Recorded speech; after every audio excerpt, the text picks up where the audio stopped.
தமிழகத்தில் smart meter கொள்முதல் செய்வதற்கான சர்வதேச டெண்டர் ரத்து செய்யப்பட்டுள்ளது. மிகவும் குறைவான தொகையை குறிப்பிட்டு இருந்த அதானி நிறுவனத்திற்கு டெண்டர் வழங்கப்படாமல் மின்சார வாரியம் ரத்து செய்துள்ளது. இதுகுறித்து மின்சார வாரிய அதிகாரிகள் கூறும்போது, குறைவான தொகையை அதானி நிறுவனம் குறிப்பிட்டு இருந்தாலும் அந்த தொகை மின்சார வாரிய பட்ஜெட்டிற்கு அதிகமாக இருப்பதால் ரத்து செய்யப்பட்டுள்ளது என தெரிவித்துள்ளனர். தற்போது டெண்டர் ரத்து செய்யப்பட்ட நிலையில் மீண்டும் டெண்டர் விடப்படும் என தகவல் வெளியாகியுள்ளது.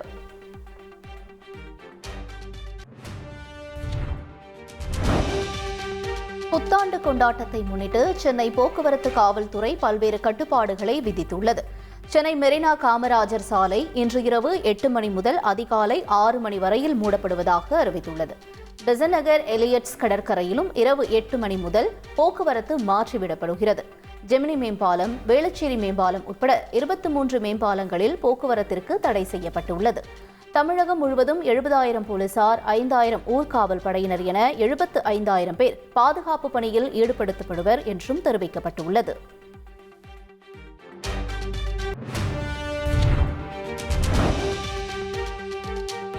இன்று இரவு புத்தாண்டு கொண்டாட்டம் சென்னை முழுவதும் நடைபெறவுள்ள நிலையில் காவல்துறையினர் பாதுகாப்பு ஏற்பாடுகளை மேற்கொண்டு வருகின்றனர். நகரின் பல்வேறு பகுதிகளில் 2 சக்கர மற்றும் 4 சக்கர வாகனங்களை வேகமாக இயக்கும் நபர்களை தடுக்க போலீசார் தடுப்புகளை அமைத்து வருகின்றனர்.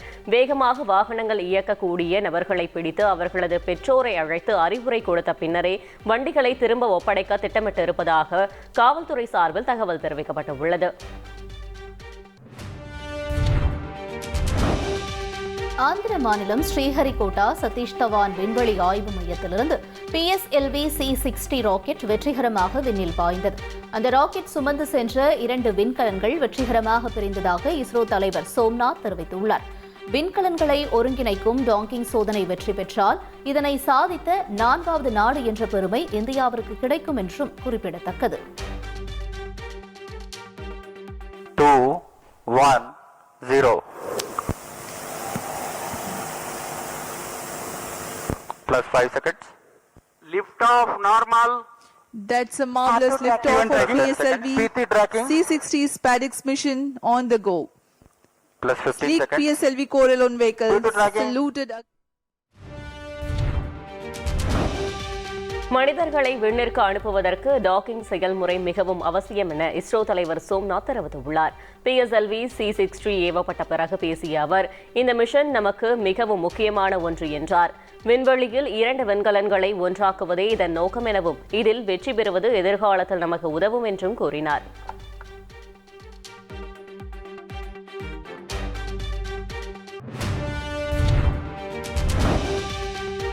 கன்னியாகுமரியில் விவேகானந்தர் பாறை, திருவள்ளுவர் சிலை இடையே அமைக்கப்பட்டுள்ள கண்ணாடி பாலத்தை முதல்வர் மு.க. ஸ்டாலின் திறந்து வைத்தார். துணை முதல்வர் உதயநிதி ஸ்டாலின், அமைச்சர்கள் துரைமுருகன், KN நேரு, ஏவவேலு, தங்கம் தென்னரசு, திமுக எம்பிக்கள் ராசா, கனிமொழி உள்ளிட்டோர் இந்த நிகழ்ச்சியில் பங்கேற்றனர். விவேகானந்தர் பாறை, திருவள்ளுவர் சிலை இடையே 37 கோடி ரூபாய் செலவில் புதிதாக கண்ணாடி பாலம் அமைக்கப்பட்டுள்ளது.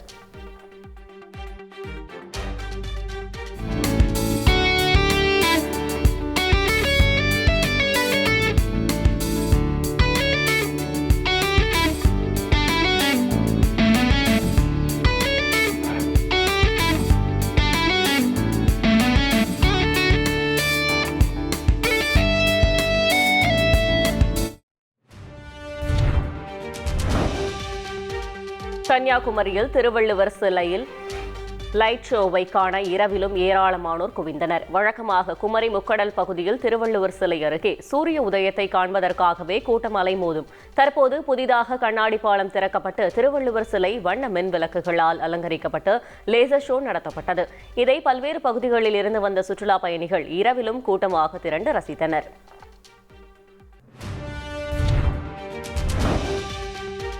சென்னை அண்ணா பல்கலைக்கழகத்தில் மாணவி பாலியல் வன்கொடுமை செய்யப்பட்ட விவகாரம் தொடர்பாக அண்ணா பல்கலைக்கழகத்திற்கு நேரில் சென்று தேசிய மகளிர் ஆணையத்தினர் விசாரணை மேற்கொண்டனர். அண்ணா பல்கலைக்கழகத்தில் சுமார் 7 மணி நேரம் இது தொடர்பாக தேசிய மகளிர் ஆணையத்தினர் முதற்கட்ட விசாரணை நடத்தினர். விசாரணை நிறைவடைந்த பிறகு செய்தியாளர்களிடம் பேசிய தேசிய மகளிர் ஆணையத்தின் உறுப்பினர் மம்தா குமாரி, விசாரணை குறித்த தகவல்கள் அறிக்கையாக தயார் செய்யப்பட்டு மத்திய அரசிடம் அளிக்கப்படும் என்றார்.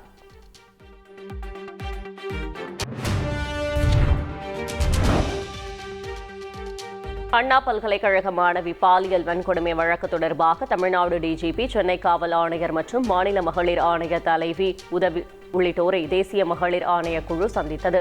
முதல் நாள் விசாரணைக்கு பிறகு ஆளுநரை சந்தித்த தேசிய மகளிர் ஆணைய குழுவினர் தமிழ்நாடு விருந்தினர் மாளிகைக்கு வந்தனர். அப்போது தமிழ்நாடு டிஜிபி சங்கர் ஜிவால், சென்னை காவல்துறை ஆணையர் அருண் மற்றும் தமிழ்நாடு மாநில மகளிர் ஆணைய தலைவி குமாரியை சந்தித்து வழக்கு தொடர்பாக ஆலோசித்தனர்.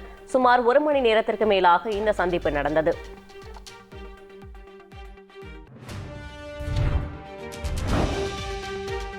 திராவிட மாடல் ஆட்சியில் பாதிக்கப்பட்ட பெண்கள் துணிச்சலாக புகார் தரும் நிலையில் அவர்களை மீண்டும் அச்சுறுத்தும் விதமாகத்தான் எடப்பாடி பழனிசாமியின் அறிக்கை அரசியல் மக்கள் பார்ப்பதாக அமைச்சர் கோவி செழியன் தெரிவித்துள்ளார். இதுகுறித்து எக்ஸ் தளத்தில் வெளியிட்டுள்ள பதிவில், முதலமைச்சராக இருந்தபோது 13 அப்பாவி பொதுமக்களை காக்கை குருவிகளை சுடுவதைப் போல சுட்டுக் கொன்றதையே டிவியை பார்த்துதான் தெரிந்து கொண்டேன் என எடப்பாடி பழனிசாமி பத்திரிகைகளில் வந்த கிசுகிசுவை அடிப்படையாக வைத்து போராட்டம் என்ற பெயரில் மக்களை வாட்டி வதைப்பதாக குற்றஞ்சாட்டியுள்ளார்.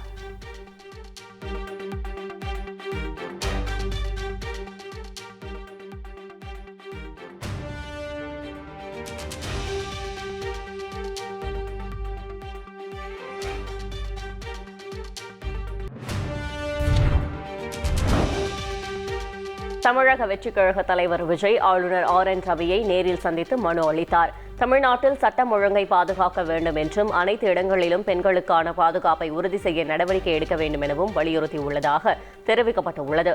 அத்துடன் பெஞ்சல் புயலால் பாதிக்கப்பட்ட மக்களுக்கு உரிய நிவாரணம் கிடைக்கவில்லை என்றும் இந்த விவகாரத்தில் மாநில அரசு கேட்கும் நிவாரணத் தொகையை மத்திய அரசு முழுமையாக வழங்க வேண்டும் எனவும் தமிழக வெற்றிக் கழக சார்பில் வலியுறுத்தப்பட்டுள்ளதாக தெரிவிக்கப்பட்டுள்ளது.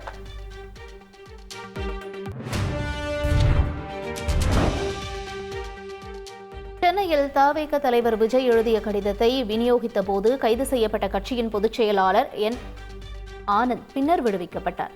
அண்ணா பல்கலைக்கழக மாணவி பாலியல் வன்கொடுமை சம்பவத்தை முன்வைத்து தவேக தலைவர் விஜய் எழுதிய கடிதத்தின் நகலை அக்கட்சியின் நிர்வாகிகள் பல்வேறு இடங்களில் விநியோகித்தனர்.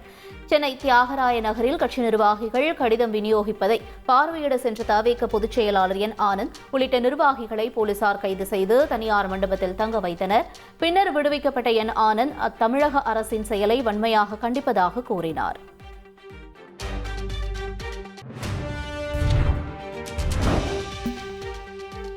தமிழகத்தின் பல்வேறு இடங்களில் தவேக நிர்வாகிகள் கைது செய்யப்பட்டதற்கு அக்கட்சியின் தலைவர் விஜய் கண்டனம் தெரிவித்துள்ளார். எதை பற்றியும் கவலைப்படாமல் கல்வியில் கவனம் செலுத்துங்கள் என்று பெண்களுக்கு தாம் எழுதிய கடிதத்தின் நகல்களை தமிழகம் முழுவதும் வழங்கிய தவேக மகளிரணி மற்றும் கட்சி நிர்வாகிகளை காவல்துறையினர் கைது செய்தது கண்டனத்திற்குரியது என்றும் அவர் குறிப்பிட்டுள்ளார். கருத்துரிமை, பேச்சுரிமை அடிப்படையில் அறவழியில் மக்களை சந்தித்த கட்சி தோழர்களை கைது செய்வதுதான் ஜனநாயகமா என்று கேள்வி எழுப்பியுள்ள அவர், இதுபோன்ற ஜனநாயக விரோத நடவடிக்கைகளை மக்கள் வெகுகாலம் வேடிக்கை பார்க்க மாட்டார்கள் என்றும் குறிப்பிட்டுள்ளார்.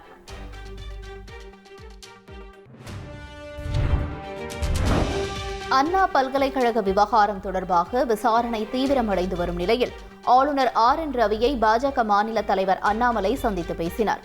மாணவி பாலியல் வன்கொடுமை செய்யப்பட்ட விவகாரத்தில் தேசிய மகளிர் ஆணைய உறுப்பினர்களும் ஆளுநரும் கலந்தாலோசனை செய்தனர். இதனைத் தொடர்ந்து ஆளுநர் RN ரவியை மரியாதை நிமித்தமாக தமிழக பாஜக தலைவர் அண்ணாமலை சந்தித்தார். சுமார் 1 மணி நேரம் இந்த சந்திப்பு நீடித்தது.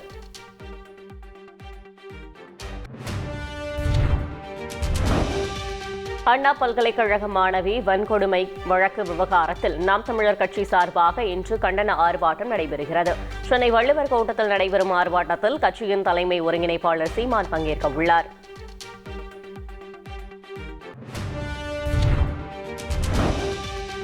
அண்ணா பல்கலை மாணவி பாலியல் வன்கொடுமை வழக்கில் கைது செய்யப்பட்ட ஞானசேகரனை விசாரிப்பதற்காக 10 நாட்கள் போலீஸ் காவல் கேட்டு சைதாப்பேட்டை நீதிமன்றம், கோட்டூர்புரம் அனைத்து மகளிர் போலீசார் மனு தாக்கல் செய்துள்ளனர்.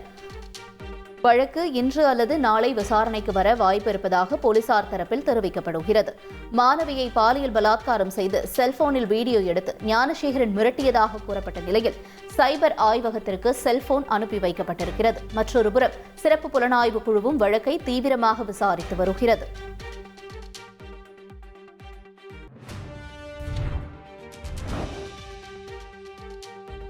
அண்ணா பல்கலைக்கழக மாணவி பாலியல் வன்கொடுமை வழக்கில் FIR வெளியான விவகாரத்திற்கு தமிழக அரசிற்கு தேசிய தகவல் மையம் பதில் அளித்துள்ளது.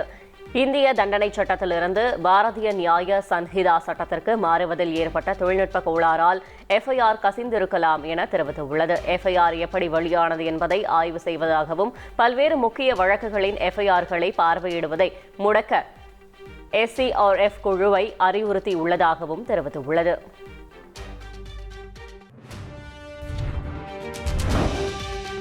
அண்ணா பல்கலை மாணவி வன்கொடுமையை கண்டித்து மதுரையில் நடந்த அதிமுக ஆர்ப்பாட்டத்தில் அதிமுக ஆட்சியை விமர்சனம் செய்த நடிகர் சூர்யாவை இப்போது எங்கே என முன்னாள் அமைச்சர் செல்லூர் ராஜு கேள்வி எழுப்பினார். எந்த கொம்பனாலும் குறை சொல்ல முடியாத அரசு என்பார்களே, தற்போது தேசிய மகளிர் ஆணையம் உயர்நீதிமன்றம் குறை சொல்லிவிட்டதே எனவும் அவர் தெரிவித்தார்.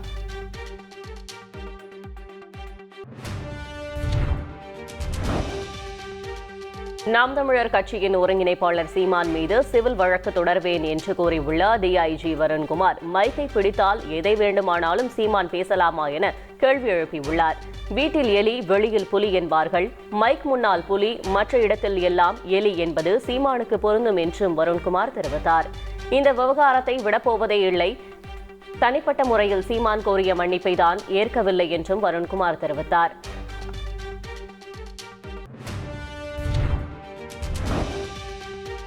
பரங்கிமலை ரயில் நிலையத்தில் இளம்பெண் ரயிலில் தள்ளிக் கொல்லப்பட்ட வழக்கில் குற்றவாளி சதீஷிற்கு தூக்கு தண்டனை விதித்து மகளிர் சிறப்பு நீதிமன்றம் உத்தரவிட்டது.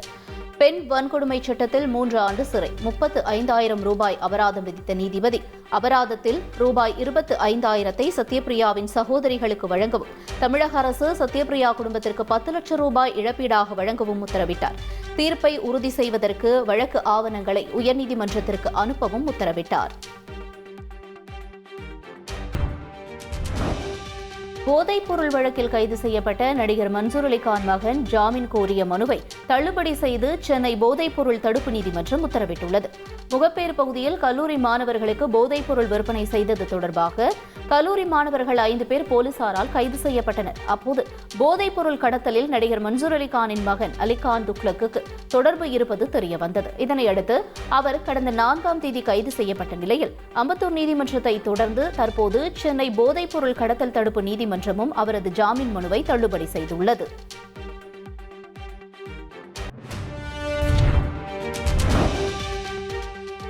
மதுரை அரசு ராஜாஜி மருத்துவமனையில் உள்ள நடிகர் சூரியன் உணவகத்தில் சுகாதார சீர்கேடு நிலவுவதாக மாவட்ட ஆட்சியர் அலுவலகத்தில் புகார் மனு அளிக்கப்பட்டது.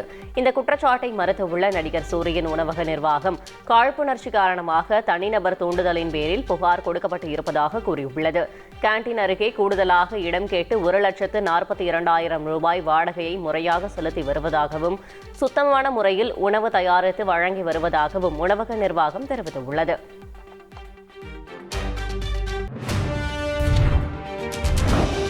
புஷ்பா 2 சிறப்பு காட்சி கூட்ட நெரிசலில் சிக்கி பெண் உயிரிழந்த விவகாரத்தில் கைது செய்யப்பட்ட அல்லு அர்ஜுன் ஜாமீனில் உள்ளார்.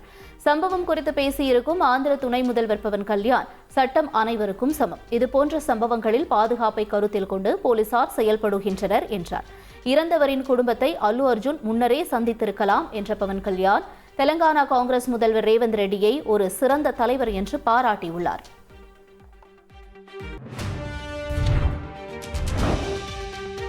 வயநாடு நிலச்சரிவை அதிதீவிர இயற்கை பேரழிவாக மத்திய அரசு அங்கீகரித்துள்ளது. ஜூலையில் வயநாட்டில் ஏற்பட்ட நிலச்சரிவில் 2 கிராமங்கள் அழிந்தன. 300க்கும் மேற்பட்டோர் உயிரிழந்த பேரிடரை தேசிய பேரிடராக அறிவித்து நிதியுதவி வழங்க கேரள அரசு தொடர்ச்சியாக மத்திய அரசிடம் கேட்டு வந்தது. ஆனால் அதற்கு மத்திய அரசு மறுப்பு தெரிவித்தது. இந்த சூழலில் வயநாடு நிலச்சரிவை அதிதீவிர இயற்கை பேரழிவாக மத்திய அரசு அங்கீகரித்துள்ளது. இருப்பினும் மறுவாழ்விற்காக கேரள அரசு தொடர்ச்சியாக கோரி வரும் நிதி உதவி பற்றி மத்திய அரசு எதுவும் தெரிவிக்கவில்லை.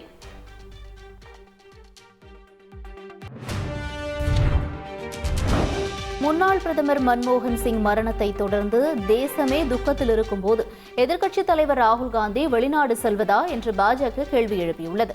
மன்மோகன் சிங் குறித்து காங்கிரஸ் கட்சி ஒருபோதும் அக்கறை கொண்டதே இல்லை என்று தெரிவித்துள்ள பாஜக செய்தி தொடர்பாளர் ஷெஹ்சாத் பூனாவாலா, மன்மோகன் சிங் வாழ்ந்தபோது அவரை அவமதித்தது போல தற்போதும் அவமதிப்பதாக குறிப்பிட்டுள்ளார். ஆனால் இந்த குற்றச்சாட்டுகளுக்கு காங்கிரஸ் மறுப்பு தெரிவித்துள்ளது.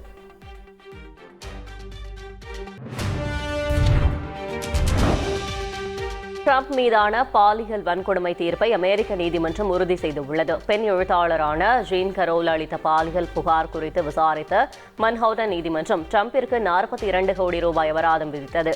இதனை எதிர்த்து நியூயார்க் பெடரல் நீதிமன்றத்தில் டிரம்ப் மேல்முறையீடு செய்தார். இதில் டிரம்பிற்கு விதிக்கப்பட்ட அபராதத்தை நீதிமன்றம் உறுதி செய்துள்ளது. அமெரிக்க அதிபர் தேர்தலில் வெற்றி பெற்றுள்ள டிரம்ப் ஜனவரியில் பதவியேற்க உள்ளார்.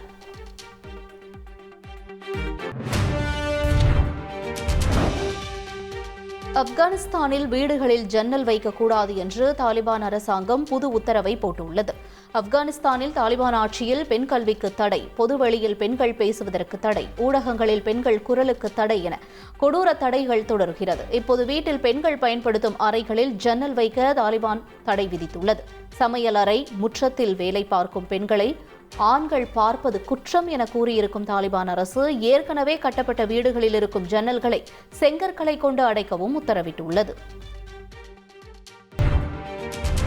வண்டர் உமன் கதாபாத்திரம் மூலம் புகழ்பெற்ற பிரபல ஹாலிவுட் நடிகை கால் கடோட் தனது 4வது கர்ப்ப காலத்தில் ஏற்பட்ட உயிருக்கு ஆபத்தான சிக்கல்கள் குறித்து மனம் திறந்துள்ளார்.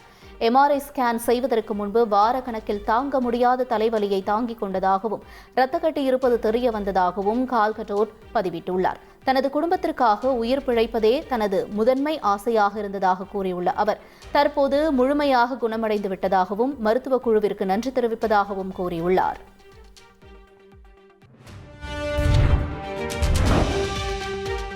இரண்டாயிரத்து 24ஆம் ஆண்டின் ஐசிசி சிறந்த கிரிக்கெட் வீரர் விருதிற்கு இந்திய அணியின் நட்சத்திர பவுலர் பும்ரா பரிந்துரைக்கப்பட்டுள்ளார். இங்கிலாந்து வீரர்கள் ஹாரி ஃபரூக், ஜோ ரூட், ஆஸ்திரேலிய வீரர் டிராவஸ் ஹெட் ஆகியோரும் இந்த பிரிவில் பரிந்துரைக்கப்பட்டுள்ளனர். சிறந்த டெஸ்ட் கிரிக்கெட் வீரர் விருதிற்கு இந்திய பவுலர் பும்ரா பரிந்துரை செய்யப்பட்டுள்ளார். இங்கிலாந்து வீரர்கள் ஃபரூக், ரூட், இலங்கை வீரர் கமிந்த் மெண்டேஸ் ஆகியோரும் டெஸ்ட் கிரிக்கெட் பிரிவில் பரிந்துரைக்கப்பட்டுள்ளனர்.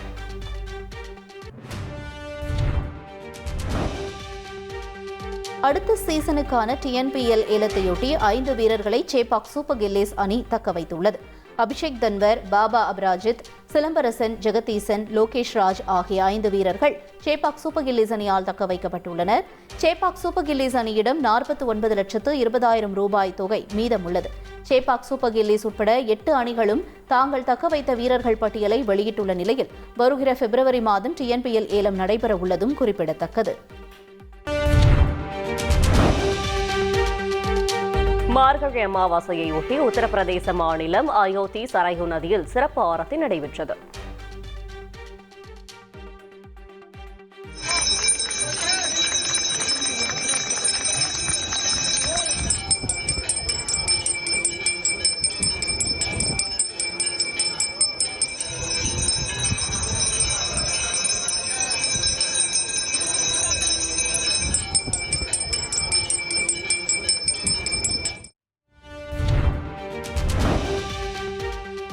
கும்பகோணம் மாநகராட்சி மாமன்ற கூட்டத்தில் திமுக கவுன்சிலருடன் மோதல் ஏற்பட்ட நிலையில் நெஞ்சு வலிப்பதாக கூறி மேயர் திடீரென கீழே விழுந்து அலறியதால் பரபரப்பு ஏற்பட்டது.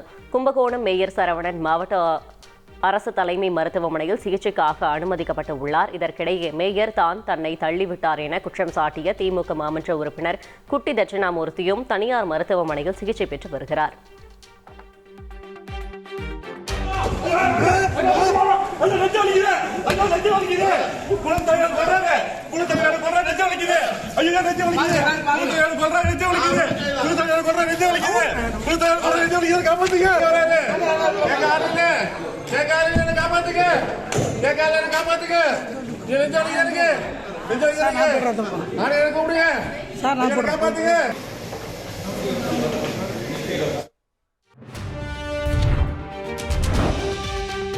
விழுப்புரம் மாவட்டம் கோட்டக்குப்பத்தில் முன்விரோதம் காரணமாக பாமக கவுன்சிலரை திமுக நிர்வாகிகள் உருட்டுக்கட்டையால் அடித்து விரட்டிய சம்பவம் பரபரப்பை ஏற்படுத்தியுள்ளது. பாமக கவுன்சிலர் சிவராமன் வீட்டின் எதிரே திமுக நகர பொருளாளர் தட்சிணாமூர்த்திக்கு சொந்தமான தென்னை மரங்களில் இருந்து தேங்காய் விழுந்ததை சிவராமன் தட்டி கேட்டார். அதற்கு சிவராமனை திமுகவினர் சரமாரியாக உருட்டுக்கட்டையால் தாக்கி ஓட விரட்டியடித்தனர். இது தொடர்பாக தட்சிணாமூர்த்தி உள்ளிட்ட 5 பேர் மீது போலீஸ் வழக்கு பதிவு செய்துள்ளனர்.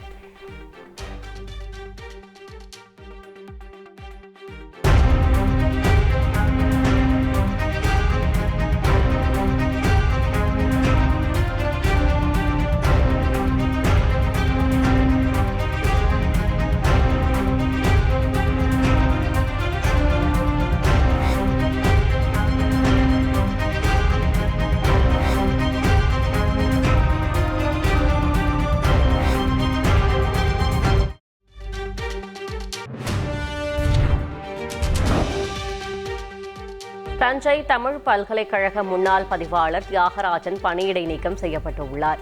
பொறுப்பு துணைவேந்தர் சங்கர் மற்றும் பொறுப்பு பதிவாளர் தியாகராஜன் இடையே கருத்து வேறுபாடு நிலவி வந்தது. இந்நிலையில் முன்னாள் பதிவாளர் தியாகராஜன் பணியிடை நீக்கம் செய்து பொறுப்பு துணைவேந்தர் சங்கர் உத்தரவிட்டுள்ளார். முன்னதாக தஞ்சை தமிழ் பல்கலைக்கழகத்தில் அறையின் பூட்டை உடைத்து புதிய பதிவாளர் பொறுப்பேற்ற சம்பவம் பரபரப்பை ஏற்படுத்தியிருந்தது குறிப்பிடத்தக்கது.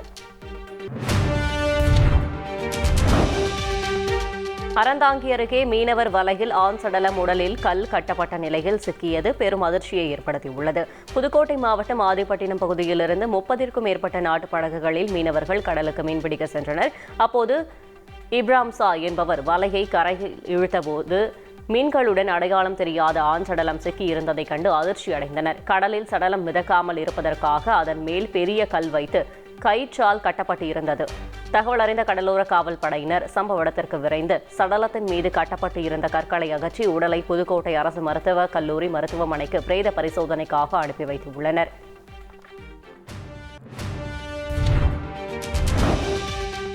மதுரை கோரிப்பாளையம் அரசு மீனாட்சி மகளிர் கலைக்கல்லூரி முன்பாக தமிழக வெற்றிக் கழகத்தின் மகளிர் அணி நிர்வாகிகள் விஜய் எழுதிய கடிதத்தின் துண்டு பிரசுரங்களை வழங்கினர். அதனை பெற்றுக்கொண்ட மாணவிகள் சிலர் கடவுளே அஜித்தே என்று முழக்கமிட்டபடி சென்றனர்.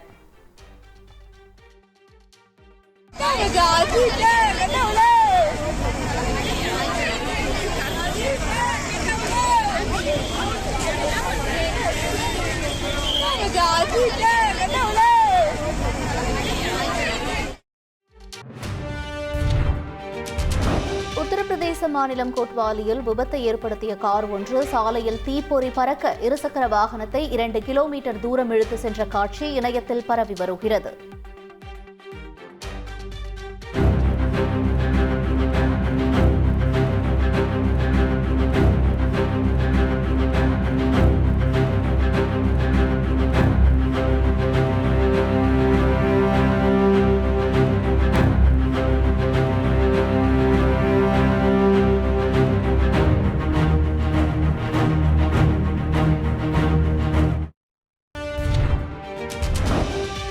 ஜல்லிக்கட்டு போட்டியில் ஆன்லைன் டோக்கன் முறையை ரத்து செய்து விழா கமிட்டியினர் மூலம் டோக்கன் வழங்க நடவடிக்கை எடுக்க கோரி முன்னாள் அமைச்சர் விஜயபாஸ்கர் புதுக்கோட்டை மாவட்ட ஆட்சியரிடம் மனு அளித்தார்.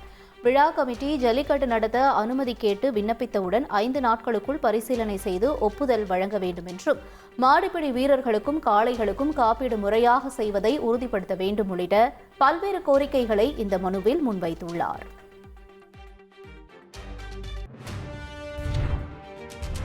தஞ்சாவூர் மாவட்டம் பட்டுக்கோட்டை அருகே டிராவல்ஸ் அதிபரின் வீட்டில் பெட்ரோல் குண்டு வீசப்பட்டதால் பரபரப்பு ஏற்பட்டுள்ளது. டிராவல்ஸ் அதிபரான திருக்குமார் வீட்டின் வெளியே தாழ்பால் போட்ட மர்ம நபர்கள் ஜன்னல் வழியாக பெட்ரோல் குண்டு வீசியதாக கூறப்படுகிறது. தகவல் அறிந்து சென்ற போலீசார் பெட்ரோல் குண்டு வீசப்பட்டது குறித்து விசாரணை மேற்கொண்டனர். தனக்கும் அதே ஊரைச் சேர்ந்த சிலருக்கும் இடையே நிலம் தொடர்பான பிரச்சினை இருந்ததாக திருக்குமார் தெரிவித்துள்ளார். இதனிடையே 4 பேர் பெட்ரோல் குண்டு வீசியதாகவும் ஆனால் ஒருவர் மீது மட்டுமே பெட்ரோல் குண்டு வீசியதாக போலீசார் எஃப்ஐஆர் போட்டு உள்ளதாகவும் அவர் குற்றம் சாட்டியுள்ளார்.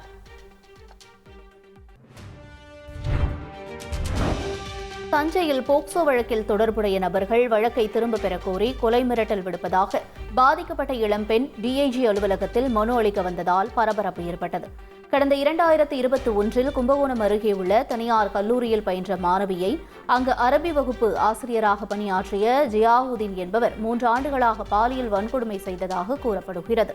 தொடர்ந்து படிப்பை முடித்த பின்பும் இளம்பெண்ணை மிரட்டி பாலியல் ரீதியாக ஜியாவுதீன் துன்புறுத்திய நிலையில் அவர் உட்பட 6 பேர் மீது இளம்பெண் புகார் அளித்துள்ளார். இது தொடர்பாக போக்சோ வழக்கில் ஜியாவுதீன் மட்டும் கைது செய்யப்பட்டுள்ள நிலையில் புகாரில் தொடர்புடைய மற்ற நபர்கள் வழக்கை திரும்பப் பெறக் கோரி கொலை மிரட்டல் விடுவதாக பாதிக்கப்பட்ட இளம்பெண் குற்றஞ்சாட்டியுள்ளார். சென்னை ராயபுரத்தில் மருத்துவர்களின் அலட்சியத்தால் குழந்தை இறந்து பிறந்ததாக குற்றச்சாட்டு எழுந்துள்ளது. குறுக்குப்பேட்டையைச் சேர்ந்த கர்ப்பிணி பெண்ணான காமாட்சி இயற்கை உபாதை கழிக்க முடியவில்லை என கூறி RSRM மருத்துவமனைக்கு சென்றுள்ளார். அவரை முறையாக பரிசோதிக்காமல் வாழைப்பழம் சாப்பிடுமாறு அனுப்பிவிட்டதாக கூறப்படும் நிலையில் ஆட்டோவில் செல்லும் வழியிலேயே குழந்தையின் தலை வெளியே வந்துள்ளது. இதில் குழந்தை இறந்தே பிறந்ததாக மருத்துவர்கள் கூறியதை அடுத்து உறவினர்கள் வாக்குவாதத்தில் ஈடுபட்டனர்.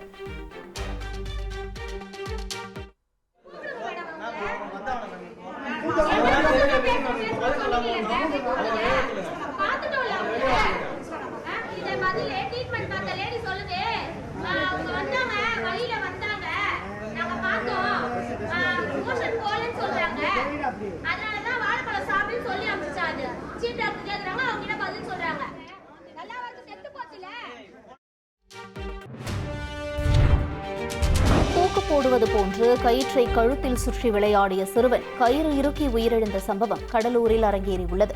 முதுநகர் சுதுகுளத்தைச் சேர்ந்த 11 வயது சிறுவன் புவன் கடலூரில் உள்ள அரசு உதவி பெறும் பள்ளியில் 6ஆம் வகுப்பு படித்து வந்தார். பாட்டி வீட்டில் தங்கி படித்து வரும் புவன் வீட்டின் மாடியில் தூக்கு போடுவது போன்று விளையாடியுள்ளான். அப்போது கயிறு கழுத்தில் இறுக்கிய நிலையில் புவன் உயிரிழந்துள்ளார். இதுகுறித்த புகாரின் பேரில் முதுநகர் போலீசார் விசாரணை மேற்கொண்டு வருகின்றனர்.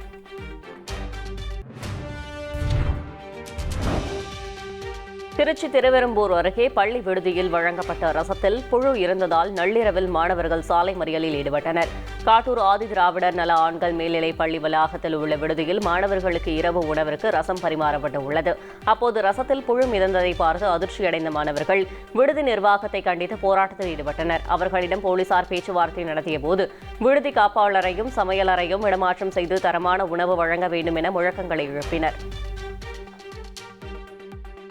சாப்பிட மாட்டோம் சாப்பிட மாட்டோம் சாப்பிட மாட்டோம் சாப்பிட மாட்டோம் புழுவோடு சாப்பிட மாட்டோம் புழுவோடு சாப்பிட மாட்டோம் நடவடிக்கை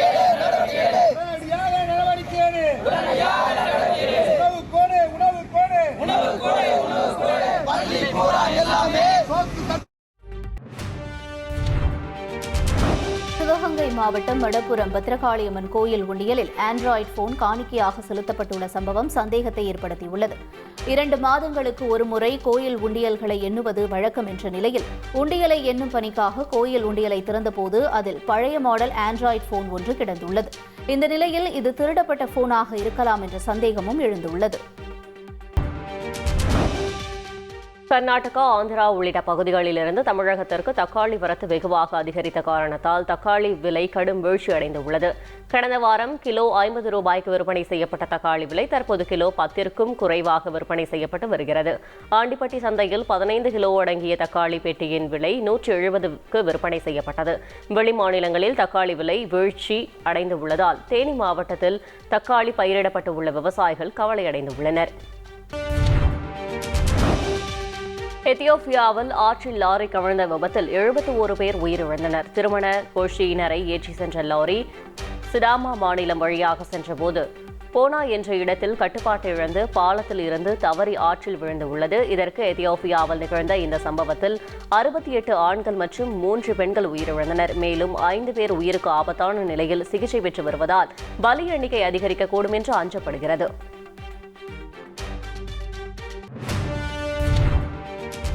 கன்னட திரையுலகின் உச்ச நட்சத்திரமான சிவராஜ்குமார் மும்பையைச் சேர்ந்த ஆட்1 பிலிம்ஸ் பிரைவேட் லிமிடெட் நிறுவனம் தயாரிக்கும் புதிய படத்தில் நடிக்க உள்ளார். ஜெயிலர் படம் மூலம் தமிழ் ரசிகர்களை வெகுவாக கவர்ந்த சிவராஜ்குமாருக்கு பிற மொழிகளிலும் எதிர்பார்ப்பு அதிகரித்துள்ளது. இந்த நிலையில் அவர் நடிக்க இருக்கும் ஆஷம்பி என்ற மெகா பட்ஜெட் படத்தை மறைந்த நடிகர் விஜயகாந்த் நடிப்பில் வெளியான வல்லரசு படத்தை இயக்கிய இயக்குனர் என் மகாராஜன் இயக்குகிறார். சென்னை கிண்டி ரேஸ்கோர்ஸ் மைதானத்தில் குளம் அமைத்து மழைநீர் சேமிக்கப்படுவது போல சென்னையில் உள்ள அனைத்து மாநகராட்சி மண்டலங்களிலும் குளங்கள் அமைத்து மழைநீரை சேமிக்க நடவடிக்கை எடுக்கப்படும் என்று மாநகர மேயர் பிரியா தெரிவித்துள்ளார். ஒவ்வொரு மண்டலத்திலும் மாட்டுத் தொழுவம் அமைக்கப்படும் என்றும் மாடு வளர்ப்பவர்கள் அங்கு வந்து கால்நடைகளுக்கு உணவு வழங்கி பாலை கறந்து செல்லலாம் என்றும் அவர் கூறினார். மாடுகளின் உணவு செலவிற்கு பணம் கொடுத்தால் மாநகராட்சி சார்பாக மாடுகளுக்கு உணவு வழங்கப்படும் என்றும் மேயர் பிரியா தெரிவித்திருக்கிறார்.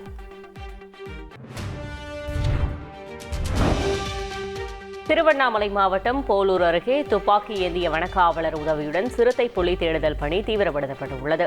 கால்தடம் குறித்து ஆய்வு செய்த வனத்துறையினர் குறிப்பிட்ட இடங்களில் கண்காணித்து வருகின்றனர். இதனிடையே துருவம் பகுதியில் மாட்டுக் கொட்டகையில் பால் கறக்கும் போது சிறுத்தை வந்ததாகவும் அலறி அடித்துக் கொண்டு அப்பகுதியை விட்டு வெளியேறியதாகவும் பெண் ஒருவர் கூறியுள்ளார்.